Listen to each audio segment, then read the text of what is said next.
말씀 누가복음 8장 43절에서 48절 다 같이 봉독하시겠습니다. 이에 12해를 혈루증으로 앓는 중에 아무에게도 고침을 받지 못하던 여자가 예수의 뒤로 와서 그의 옷가에 손을 대니 혈루증이 즉시 그쳤더라. 예수께서 이르시되 내게 손을 댄 자가 누구냐 하시니 다 아니라 할 때에 베드로가 이르되 주여 무리가 밀려들어 미나이다. 예수께서 이르시되 내게 손을 댄 자가 있도다. 이는 내게서 능력이 나간 줄 아미로라 하신대 여자가 스스로 숨기지 못한 줄 알고 떨며 나와 엎드려 그 손댄 이유와 곧 나은 것을 모든 사람 앞에서 말하니 예수께서 이르시되 딸아 내 믿음이 너를 구원하였으니 평안히 가라 하시더라. 아멘.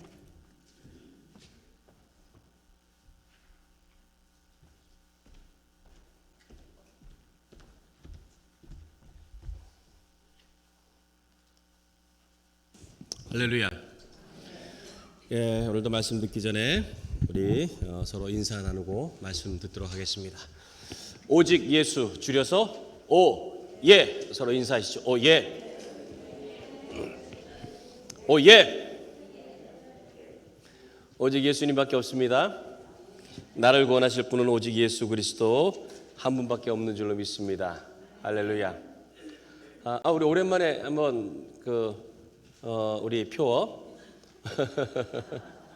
또 잊어버리셨나요? 로마서 15장 5절 6절 말씀 한번 해볼까요? 이제 인내와 시작. 이제 인내와 위로의 하나님이 너희로 그리스도 예수를 본받아 서로 뜻이 같게 하여 주사 한 마음과 한 입으로 하나님 곧 우리 주 예수 그리스도의 아버지께 영광을 돌리게 하려 하노라.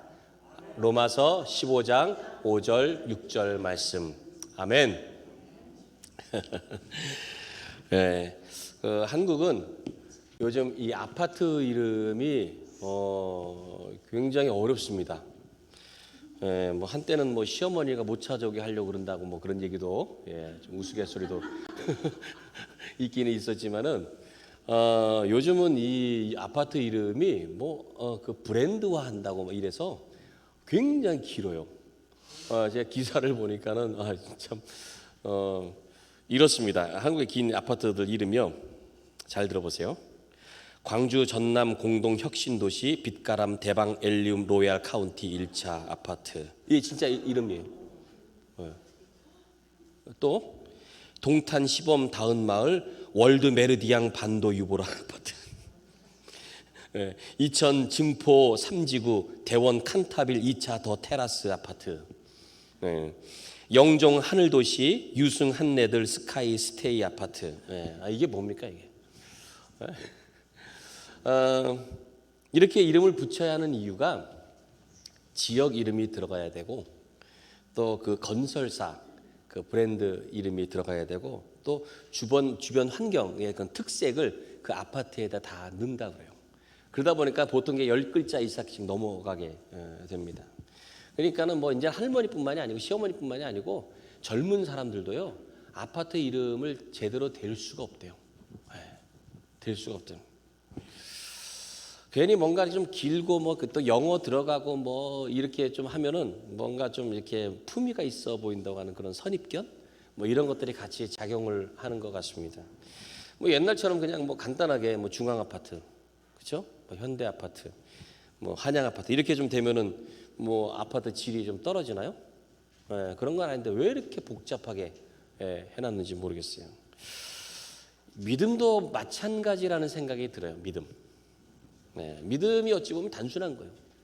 단순한 건데 믿음에 대해서 복잡하게 생각할 때가 참 많습니다. 그래서 뭐 미사여구를 다 붙이고 조건을 붙이고 그래서 뭐 믿음이 뭐 이런 거고 저런 거고 이렇게 하다 보면은 믿음에 대해서 이상하게 돼가는 거예요. 이상하게. 어찌 보면은 믿음은 간단하게 말하면 오늘 말씀 제목처럼 간절함입니다. 간절함. 믿음은 간절한 거예요. 간절하면 그게 믿음이다. 오늘 이 본문에 좀 이처럼 좀 간절함, 그거 하나로 믿음을 인정받은 사람이 나옵니다. 본문 한번 볼까요? 오늘 43절.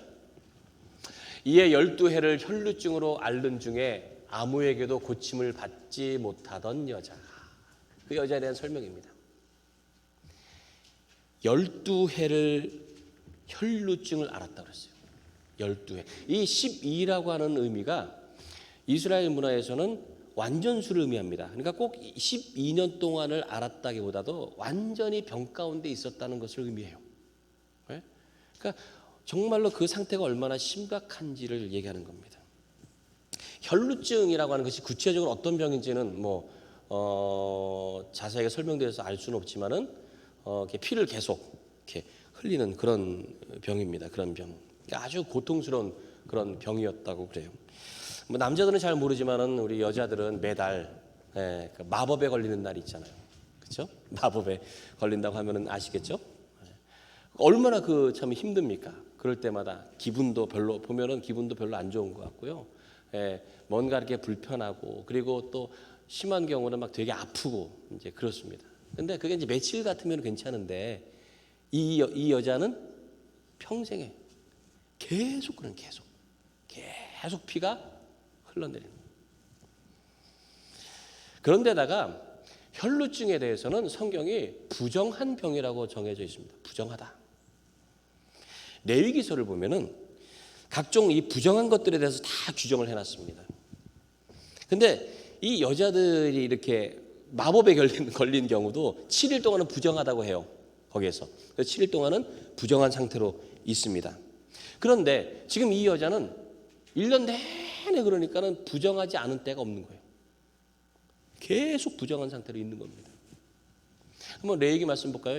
레위기 15장 25절부터 27절인데요.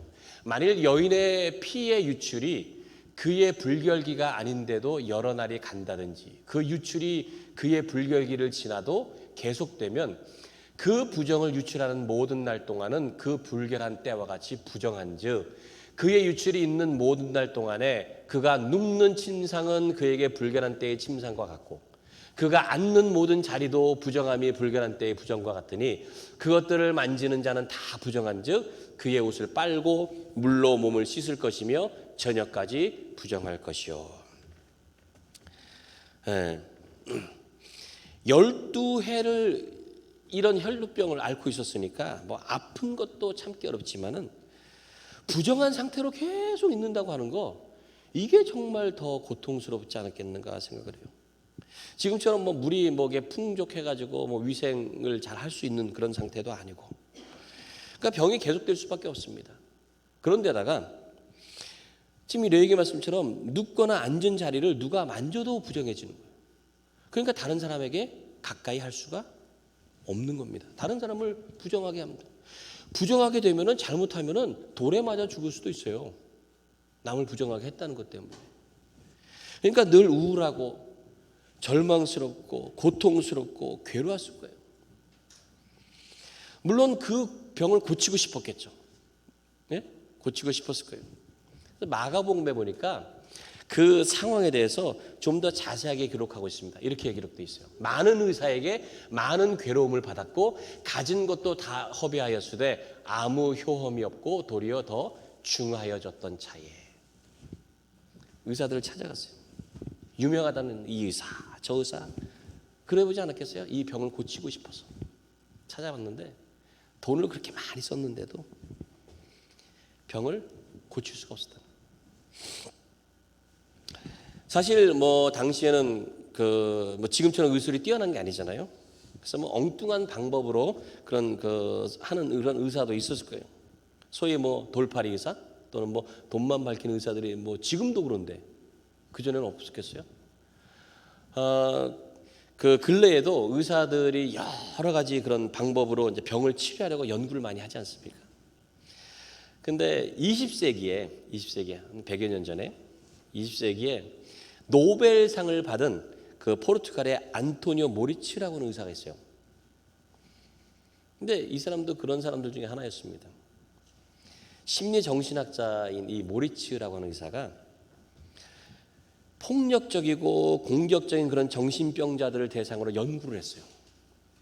그리고는 연구를 하다가 그가 수술을 하게 됐는데 어떤 수술을 했느냐? 뇌의 이 전두엽 있잖아요. 전두엽 앞에 쪽에 있는 그걸 이렇게 절개를 이렇게 한 거예요. 절개를 딱 하니까 이게 효과가 나타나는데 그렇게 막 공격적이고 막 폭력적인 사람들이 좀 그런 게 좀 많이 이렇게 없어지게 된 거예요. 그런데 노벨상을 받고 나서 그 환자들에게 부작용이 나타났는데 그 수술을 받고 나서 공격성은 없어졌어요. 폭력성은. 근데 이 사람들이 감정도 다 없어진 거예요. 그래서 그냥 하루 종일 멍하니 좀비처럼 그렇게 돼버렸답니다. 네. 기록에 의하면은 예수님 당시에도 이렇게 좀 이상한 그런 의사들이 있었대요. 어떤 의사가 있었는가 하면 이 두통이 있다고 하니까 두통이 있으면 머리가 막 지끈지끈하잖아요. 머리에 구멍을 내줬대요. 우리가 생각해도 그잖아요. 머리에 구멍이 내면 좀 이렇게 바람이 좀 이렇게 들어가면 좀 시원해지려나? 뭐 그랬는지 모르겠지만 그때는 그런 실수도 있었다는 거예요. 그런 의사도. 그런 의사도. 물론 이제 의사는 이제 병을 고쳐주려고 하는 그런 의도였을지 모르겠지만은 그러다 보니까 잘못되는 경우는 그 환자가 얼마나 고생입니까? 아마 이 여자도 그랬을 것 같아요. 이 의사, 저 의사 그냥 다 찾아가 봤는데 오히려 그 병이 더 악화가 되었어요. 더 안 좋아졌어요. 근데 얼마나 절망스러웠겠습니까? 얼마나. 평생 이렇게 살 수밖에 없구나. 근데 그러던 중에 희망의 소식을 듣게 됩니다. 바로 나사렛 예수라고 하는 사람이 모든 질병, 어떤 병이라도 다 고쳐준다더라 라는 그런 소문을 들었어요. 그래서 그 얘기를 듣고 이 여자가 예수님을 찾아간 거예요. 근데 보니까는 지금 많은 사람들이 그 예수님을 둘러싸고 있습니다. 이거 어떻게 하지? 가까이 갈 수가 없는 거예요. 잘못해서 사람들에게 내가 부정한 여인이라는 것을 걸리기라도 하면 큰일 나잖아요. 근데 지금이 아니면은 내가 고침받을 수 있는 기회가 없다는 생각이 드는 거예요. 그게 간절함이죠. 간절함. 그래서 어떻게 해서든 그 사이를 비집고 예수님 가까이 갔습니다. 어찌 보면은 돌 맞아 죽을 각오를 하고 간 거예요. 자, 오늘 44절 말씀. 예수의 뒤로 와서 그의 옷가에 손을 대니 혈루증이 즉시 그쳤더라. 이 여자가 평생을 갖고 있을 수밖에 없었던 그 고통이 한순간에 사라졌어요. 한순간.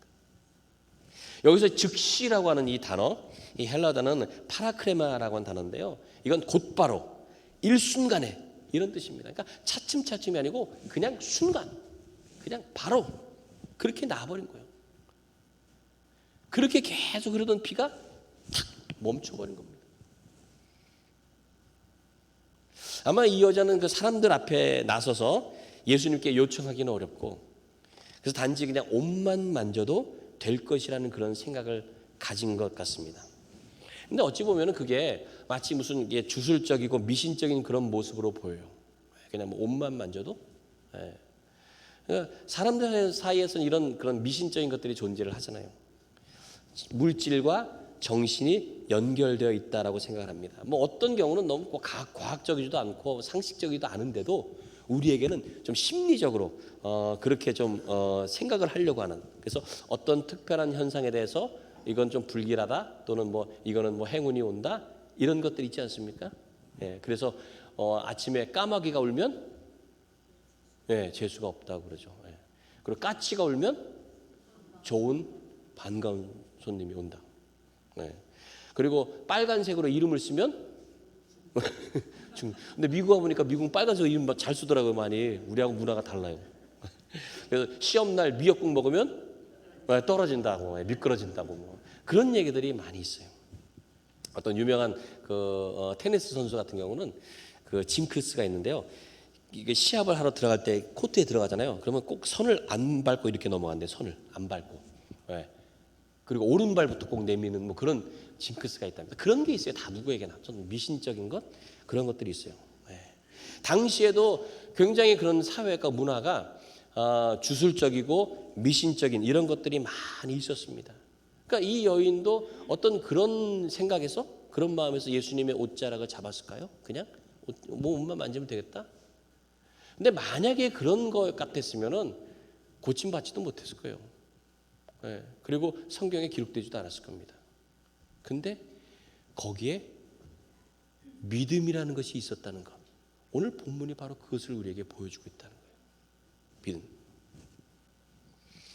예수님의 옷자락을 만진 것, 이것이 왜 믿음이냐? 예수님 당시에 입었던 옷, 이 특별히 이제 겉옷이라고 합니다. 겉옷. 겉옷은요, 지금의 옷과는 조금 달라요. 좀 담요 같은 그런 역할을 합니다.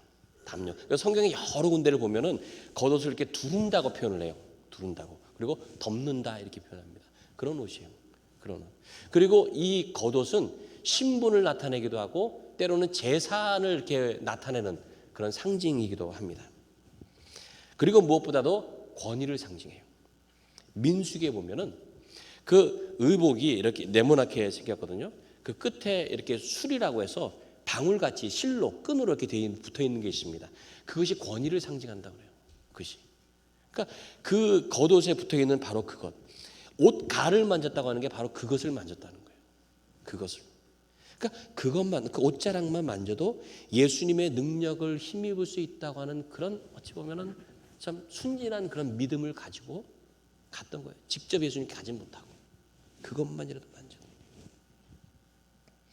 그 스스로 예수님에게 다가갈 수 없고 더군다나 자기가 부정하잖아요. 근데 부정함 때문에 만지게 되면 예수님이 부정해 줄 수도 있으니까. 예. 그래서 그냥 옷만 대도 되겠다는 간절함이 있었다는 거예요. 간절함. 이 여인의 간절함을 아시겠어요? 그 옷만 만졌을 때의 그 간절함. 내가 이것만 만져도 내 고침받기를 원하는 그 간절함. 자신이 최선을 다할 수 있는 그 한도 내에서 최선을 다한 거예요. 할 수 있는 것에서 최선을 다한 거예요. 그리고 그 간절함이 즉시 통했다는 거예요. 즉시. 여러분들도 어떤 아픔, 어떤 문제, 어떤 고통이 있을지라도 간절함이 있으면 즉시 통할 줄로 믿습니다. 간절함. 그리고 여러분의 어떤 문제라도 주님 앞에서라면 즉시 해결될 줄로 믿습니다. 이 여자가 얼마나 좋았겠어요. 즉시 해결되고 나니까. 말로 표현할 수 없을 정도였어요. 이제는 아플 것도 없고 다른 사람을 피할 것도 없고 하고 싶은 것들이 얼마나 많았겠어요. 그래서 빨리 가서 가족들에게 이 기적을 얘기하고 싶은 그런 마음이었을 겁니다. 그런데 예상치 못한 상황이 이어지게 됐어요. 오늘 본문 볼까요? 45절 46절. 예수께서 이르시되 내게 손을 댄 자가 누구냐 하시니 다 아니라 할 때에 베드로가 이르되 주여 무리가 밀려들어 미나이다. 예수께서 이르시되 내게 손을 댄 자가 있도다. 이는 내게서 능력이 나간 줄 알미로다 하신대. 예수님께서 그 여자의 손길을 아셨어요. 나를 만졌구나. 그러니까 손을 댄 자가 누구냐라고 물으셨어요. 그러니까 베드로는 그것도 모르고요. 아이고 이렇게 많은 사람들이 있는데 그거 뭐 누가 만졌는지 어떻게 합니까? 이렇게 얘기를 했어요. 근데도 예수님은 아니야. 누군가가 나를 만졌고 내 능력이 나갔다는 거예요. 그 여자가 병이 나았다는 것을 알고 계셨어요.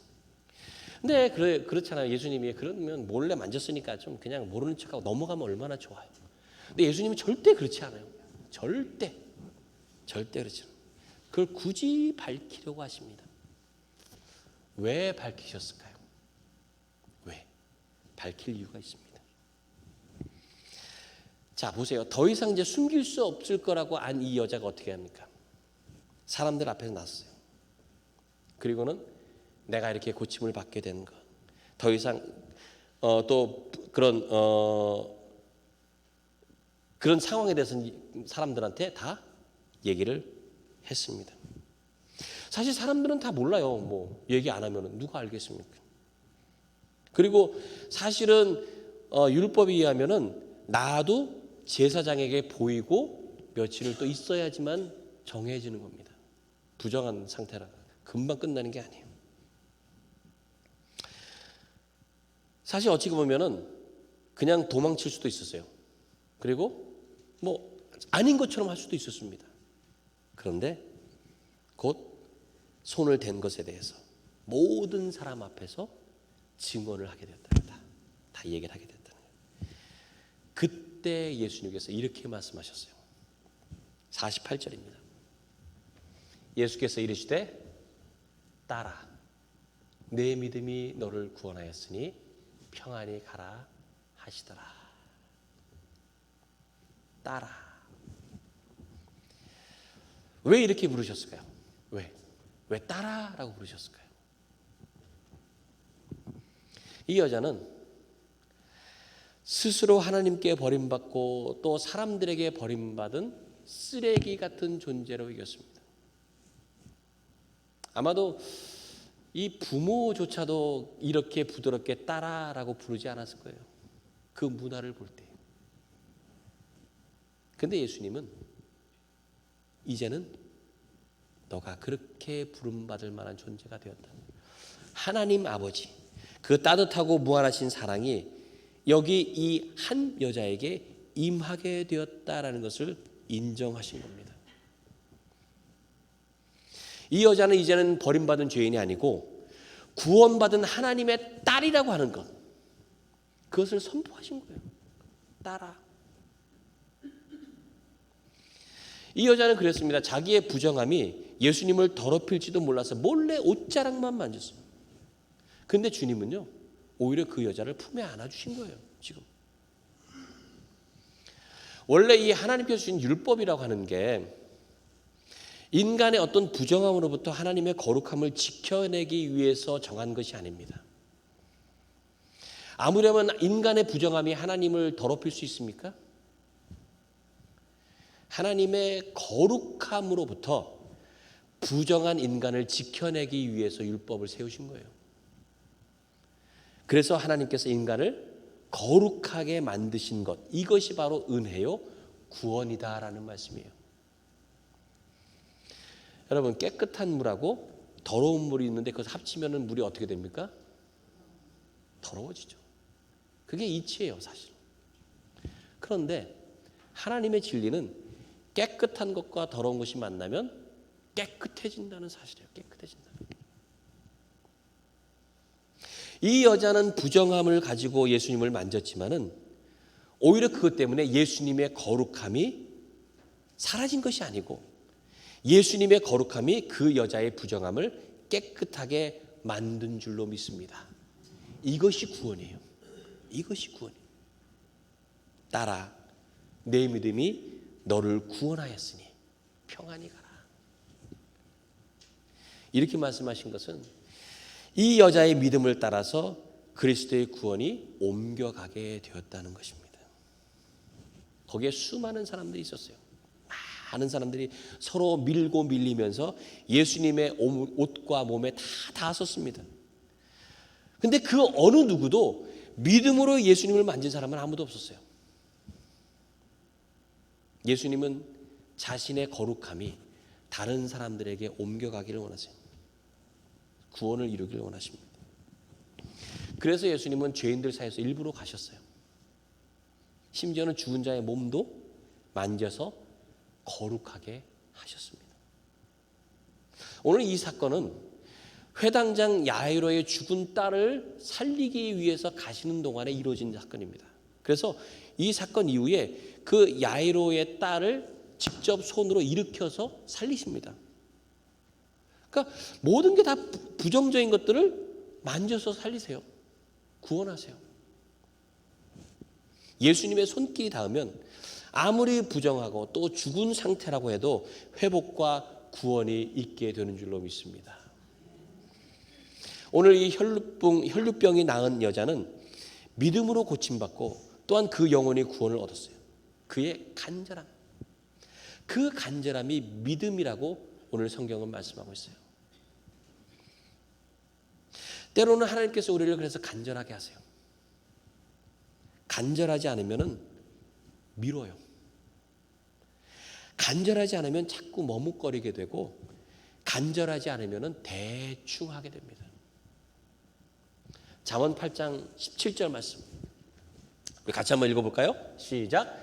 나를 사랑하는 자들이 나의 사랑을 입으며 나를 간절히 찾는 자가 나를 만날 것이니라. 내 믿음 간절한가? 그럼 보세요. 내 믿음 간절한가? 간절한 사람은요, 절대 포기하지 않습니다. 간절한 사람은 무조건 행해요. 간절한 사람은 최선을 다합니다. 믿음은 어찌 보면 간절해야 돼요. 간절함. 여러분들이 어떤 문제가 있고 어떤 어려움 가운데 있어서도 간절한 마음으로 주님께 나아가시길 바랍니다. 주님의 옷자락에도 만지려고 하는 그런 마음만 있으면은 주님은 그 간절함을 믿음으로 인정하신다는 거예요. 그리고 구원해 주시는 줄로 믿습니다. 우리를 감싸시고 안아주시는 주님은 늘 우리를 지켜보고 계세요. 그 주님께 간절히 나아감으로 모든 것이 회복되고 또 새로워지는 그런 은혜가 있기를 간절히 축원합니다. 우리 함께 찬양하고 기도하도록 하겠습니다.